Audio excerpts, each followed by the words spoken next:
राम राम मंडळी, गावाकडची टेस्ट या यूट्यूब चॅनलवर आणि फेसबुक पेजवर पुन्हा एकदा तुम्हा सगळ्यांचं मनापासून स्वागत आहे मंडळी. का नाही, आज एक मस्तपैकी अगदी कालच्यापेक्षा अजून झटपटीत कसं होईल म्हणून का नाही आज एक आम्ही पदार्थ निवडले बघा. तर तो पदार्थ आहे, आज आपण आहे ना मस्त उपवासासाठी आप्पे बनवणार आहेत. मंडळी एकदम का नाही जाळीदार असं, वरून खुसखुशीत आतून एकदम लुसलुशीत असं आणि एकदम झटकीपट होणार हे उपवासाचा पदार्थ आहे. सारखं सारखं एकच पदार्थ खाऊन कंटाळा आला असेल तर असं नवीन आम्ही पदार्थ तुमच्यासाठी दाखवणार आहे आणि खास नवरात्रीसाठी रोज वेगवेगळं उपवासाचा पदार्थ तुमच्या भेटीला येणार आहे. त्यामुळं न विसरता रोज सकाळी 11 वाजता आपले सगळे पदार्थ सगळे व्हिडिओ तुम्ही बघायचे. चला करूयात सुरुवात आजच्या या रेसिपीला. तर आज आपण बनवणार आहोत उपवासासाठी आहे ना मस्त आज आपण आप्पे बनवणार आहोत. तर ते आप्पे बनवण्यासाठी काय काय साहित्य लागतं ते आपण आता पाहूयात. इकडे बघा, हे वरीचं तांदूळ घेतलेले आहे, 1 वाटी घेतलेले आहे. वाटीप्रमाणे ना 1 वाटी घेतलेले आहे आणि इकडे आहे ना ह्या वाटीप्रमाणेच मी इकडे अर्धा वाटी आहे ना इकडे शाबू घेतलेले आहे आणि इकडे 2 चमचा आहे ना आपण तेवढं होईल तेवढं शेंगदाणे घेतलेले आहे, कच्चे शेंगदाणे घेतलेले आहे आणि हिरव्या मिरची 4 घेतलेले आहे, सैंधव मीठ घेतलेले आहे आणि इकडे 1 वाटी आहे ना आपल्याला दही लागणार आहे. आपण इकडं वरीचं तांदूळ 1 वाटी घेतलं तर त्यामुळे आपल्याला दही सुद्धा 1 वाटीच लागणार आहे. तर आपल्याला तेल सुद्धा लागणार आहे. तर आता आपल्याला आहे ना हे सगळं भाजून घ्यायचं आहे, हे वरीचं तांदूळ आणि हे शाबू वगैरे. त्यासाठी आपण इकडं गॅस पेटवून घेऊया.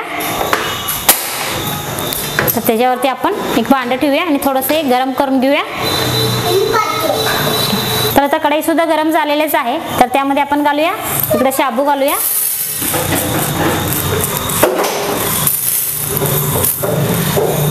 इकडे आपण हे वरीचं तांदूळ घालूया,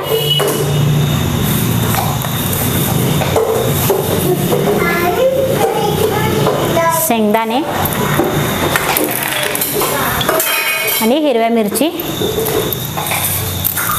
आणि चांगलंच आपल्याला थोडंसं हे भाजून घ्यायचं आहे. आणि ते जास्त प्रमाणात आहे ना वरीचा तांदूळ घ्यायचा आणि त्याचा निम्मा आपल्याला हे शाबू घालायचं आहे.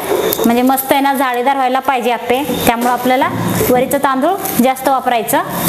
हे बघा, आता आपण सगळं आहे ना भाजून घेतलेले आहे, असंच आपल्याला भाजून घ्यायचं. तर आता आपण हे गॅस बंद करूया आणि इकडे आपण हे ताटामध्ये आहे ना काढून घेऊया.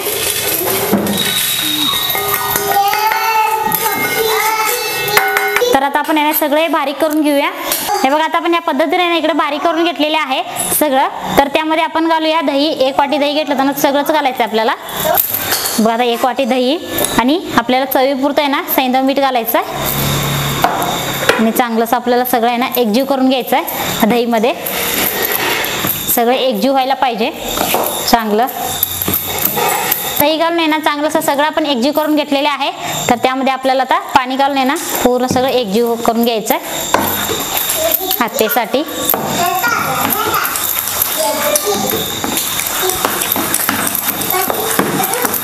पाणी घालायचं, पूर्ण असं फेटून घ्यायचं, सगळं एकजीव व्हायला पाहिजे. थोडंसं पाणी घालूया, चांगलंसं आपण एकजीव करून घेऊया. तर हे बघा, आपण ह्या पद्धतीने आहे ना इकडे आप्पेसाठी हे पीठ तयार करून घेतलेले आहे. तर आता आपण आहे ना चांगलंसं मुरण्यासाठी आहे ना आपण एक 10 मिनिटं बाजूला ठेवूया. हे बघा, आता चांगलंसं आहे ना पूर्ण असं मऊ झालेले आहे पीठ. तर आता आपल्याला आहे ना आप्पे तयार करून घ्यायचं आहे. त्यासाठी आपण इकडं गॅस पेटवून घेऊया. तर आता आपण आप्पे तवा आहे ना गॅसवरती ठेवूया आणि थोडंसं आपण हे गरम करून घेऊया. हे बघा, आता आप्पे तवा आहे ना गरम झालेले आहे. तर त्यामध्ये आपण थोडं थोडं आहे ना तेल सोडूया. सगळ्या ह्याच्यात आपल्याला ना तेल सोडायचं आहे.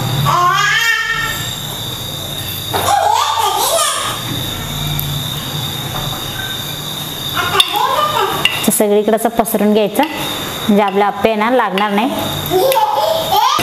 बघा, आता आपण ह्यामध्ये आहे ना आपण इकडं तयार करून घेतलं होतं ना ते आपण आता पीठ घालूया. थोडं थोडं आपल्याला सगळ्या ह्याच्यात घालायचं.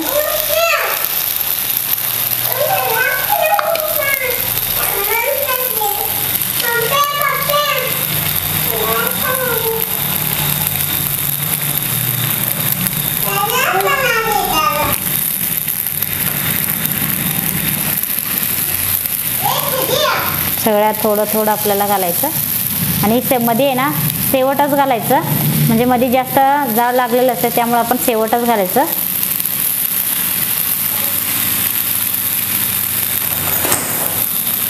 बघा आता आपण सगळ्या ह्याच्यात घातलेले आहे. तर आता आपण ह्याच्यावरती झाकण लावूया. एक 5 मिनिटं आपण वाफ्यावरती ना चांगलं असं आपण आप्पे शिजवून घेऊया. आप्पे खायचं आहे तुला? झालं, तुला तयार झाल्यावर देतो मला. तसं आपण वेगवेगळ्या पद्धतीनं आणि वेगवेगळा पदार्थ केला ना मुलं पण आवडीनं खातील. त्यामुळं असं आपण एकच पदार्थ खाण्यापेक्षा असं वेगवेगळं करायचं. हे बघा आता आपण झाकण काढूया. आपल्याला आता आहे ना सगळे पलटी करून घ्यायचं. आता आपल्याला एक एक एक करून आहे ना सगळं पलटी करून घ्यायचं. हे बघा मस्त आहे ना, खालच्या बाजू चांगलं असं भाजलेले आहे. असं सगळं आपल्याला भाजून आहे ना मगच आपल्याला हे पलटी करून घ्यायचं.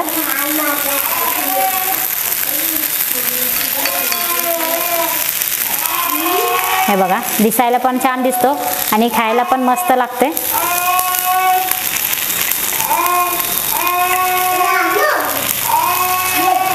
आता आपण सगळं पलटी करून घेतलेले आहे. तर आता आपल्याला वरती थोडंसं आपण आहे ना तेल सोडूया, म्हणजे खालच्या बाजू सुद्धा आहे ना चांगलं असं फुलतंय. थोडं थोडं सोडायचं, जास्त पण नाही सोडायचं. तर ह्याच्यावरती आपण झाकण लावून हे जास्त वेळ ठेवायचं नाही, 1-2 मिनिटच ठेवायचं. 2 मिनिटात म्हणजे आपले आप्पे तयार होतील. बघा आता परत 2 मिनिटं झालेले आहे. आता आपण झाकण काढूया. तर आता आपण आप्पे ना सगळं काढून घेऊया. हे बघू शकताय मस्त आपले आप्पे ना तयार झालेले आहे. हे बघा एकसारखं सगळं आप्पे तयार होतात. हो, तुला पण पाहिजे खायला? हे बघा आता आपण सगळं आप्पे काढून घेतलेले आहे. परत आपल्याला आहे ना तव्यामध्ये आप्पे घालायचं आहे. त्यासाठी मी थोडंच तेल सोडते सगळीकडं.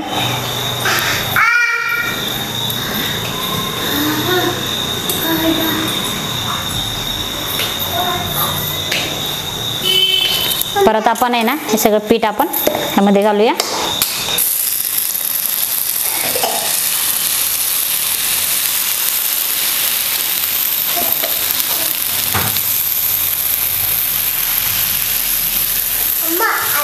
आपण ह्याच्यावरती झाकण लावूया आणि 1-2-3 मिनिटांना आपल्याला हे पलटी करून घ्यायचं आहे. परत झाकण काढूया.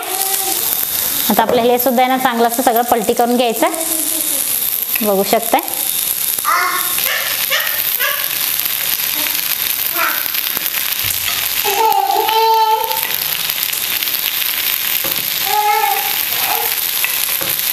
बघा आता आपण मस्त आहे ना सगळं आप्पे तयार करून घेतलेले आहे.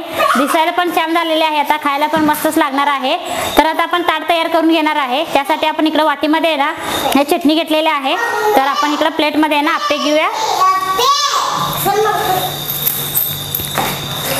आता मस्त इकडे आप्पे घेतलेले आहे. तर आता तुमच्या दादांना आहे ना खायला देऊया. अहो हे घ्या, आप्पे तयार झालेले आहे. हो, आणि खाऊन बघा कसं झाले ते. तर मंडळी मस्तपैकी डिश तयार झालेला आहे. उपवासासाठी खास हे आहेत आप्पे. आता आपण करूया टेस्ट. सोबत चटणी सुद्धा आहे, दही आहे त्याच्यामध्ये. मस्तपैकी स्पंजी तर झालेला आहे. आता खाऊन बघूयात. हो, आणि जास्त वेळ लागत नाही, काय नाही आप्पे बनवायला. कमी साहित्यात आणि झटपट होणारी रेसिपी आहे. कारभार नाही. हो, 4 खाल्ल्यावर गरगरीतच होणार की. होय हा, होय आहे ना. हो, या ठिकाणी बघा एकदम अशा पद्धतीनं नाही स्पंजी हे आप्पे तयार झालेले आहेत. खायला तर लई टेस्ट लागल्यात. तरी पण तुम्हाला रेसिपी कशी वाटली ही कृती हे सगळं सांगायचं आहे. काय कमी जास्त जरी असलं तरी हक्काला सांगायचं आहे. अजून जर आपल्या चॅनलला सबस्क्राईब केलं नसेल तर सबस्क्राईब करा, भरपूर कमेंट करा, लाईक सपोर्ट दे पाऊस. भेटूयात पुढच्या असेच एका नवरात्रीच्या स्पेशल व्हिडिओसह. तोपर्यंत पाहत राहा आपलं गावाकडची टेस्ट हे यूट्यूब चॅनल. धन्यवाद.